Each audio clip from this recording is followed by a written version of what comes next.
இரண்டு வார்த்தைகள் நாவில் சொல்வது ரொம்ப மெல்லிசமானது, ரொம்ப லேசானது.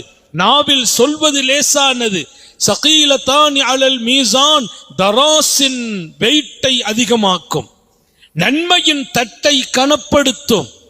ஹபீபத்தானி இந்த ரஹ்மான், அல்லாஹ்விடத்தில் பிரியத்துக்குரிய வார்த்தை. அதை வர்ணிக்கிற விதம் சர்க்கார் ஸல்லல்லாஹு அலைஹி வஸல்லம் வர்ணிக்கிறாங்க.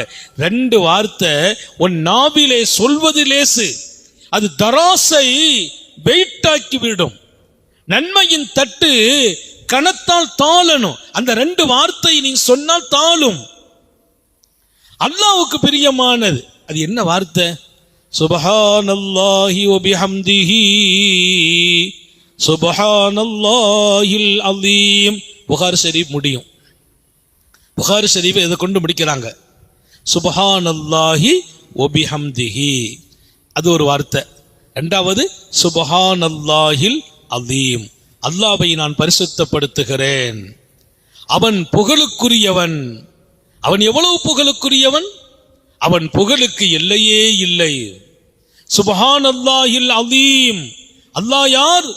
ஆக பரிசுத்தமானவன், மகத்தானவன், மாண்புக்குரியவன். இந்த ரெண்டு வார்த்தை தான். சுப்ஹானல்லாஹி வ பிஹம்திஹி ஒன்னு, சுப்ஹானல்லாஹில் அலீம். இந்த ரெண்டு வார்த்தை தராசின் வெயிட்டை கூட்டும் என்றார்கள் நபிகள் நாயகம் ஸல்லல்லாஹு அலைஹி வஸல்லம். அப்ப நிறைய தர்மங்கள் செய்யணும், குர்ஆன் தொடர்புடையவங்களா இருக்கணும், நல்ல அமல்கள் செய்யணும். சின்ன அமலா இருந்தாலும் ஒரு வாய்ப்பு கிடைச்சிச்சு, ரொம்ப ஒண்ணும் இல்லை, ரோட்ல ஒரு கண் தெரியாதவர் நிற்கிறார், அவரை கொஞ்சம் அப்படி காட்டி ரோட்டை கடத்தி விட்டுட்டோம் வைங்களேன், அதுக்கு நன்மை இங்க தெரியாது. நாளைக்கு மறுமையில நன்மைக்காக அவங்கவங்க ஓடும் போது நம்ம தராசு இப்படியும் அப்படியுமா தாழ்ந்து தூக்கி கொண்டு நிற்கும்.